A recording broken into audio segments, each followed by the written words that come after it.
Hello friend, नमस्ते, प्रणाम। आज मैं आप लोग के बीच बहुत ही प्यारा सा सोहर गीत लेके आई हूँ। अगर गीत पसंद आए तो चैनल को सब्सक्राइब करना और प्यारा प्यारा सा कमेंट जरूर करना कि आप हमारी वीडियो कहाँ कहाँ से देख रही हैं। बहुत ही प्यारा सा सोहर गीत लेके आए हैं। फुल वॉच करोगे तभी समझ में आएगा सोहर को। कई को सब हुआ के नई हर कई को सासुर कई को सासुर बहिनी कई दिन भलाल कभी रहिया हो भी नाही आए हो बिरनन आही आए निहो 10 कोस बहुआ के नैहर होत 5 कोस सासुर होत 5 को सासुर हो मोरी बहिनी आजू बाटे लालन कबरहिया हो भी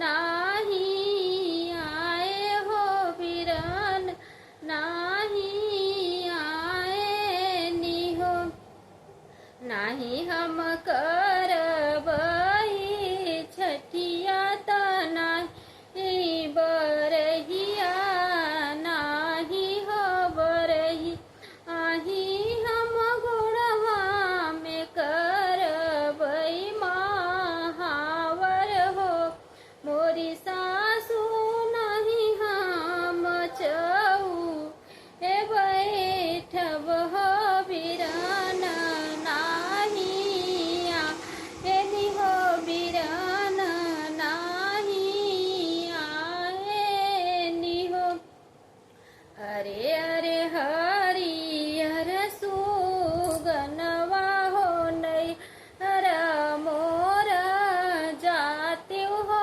नहीं हर मोर जाती हो। देखो एक बहन क्या कह रही है अपने भाई से। हम आपको गीत के माध्यम से समझा रहे हैं कि बहन अपने भाई से क्या कह रही है। मोरे सुगना भैया के खबर जानायो हो भल तोहरे भायनवा हो भल तोहरे भायनवा हो दुआरा पे बैठा है भैया हो तया आमे भौजैया हो तयंगना हे भौजैया हो मोरे भैया तोहरे तभ लबा भायनवा हो बहिनी तो बोलाइनी हो बहिनी हरि बोलाइनी हो भैया त बोलहु न पावै हो भौजी या उठी बोलै हो भौजी या उठी बोलै हो मोरी सुगना हम नाही भेजबै सजनवा हो ई के बतायु हो जाई के बतायु हो इतनी बचन सुनी बिरना हो तगु गुरु की बोलै गुरु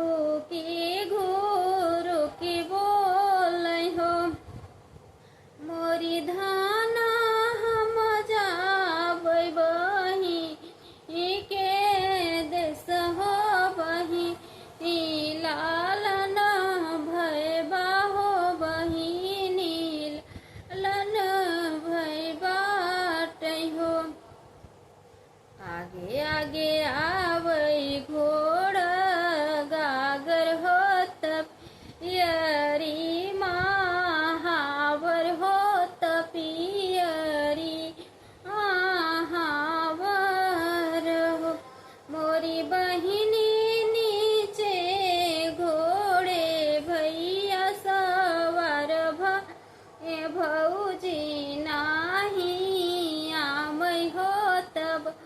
जी नाही आवई हो।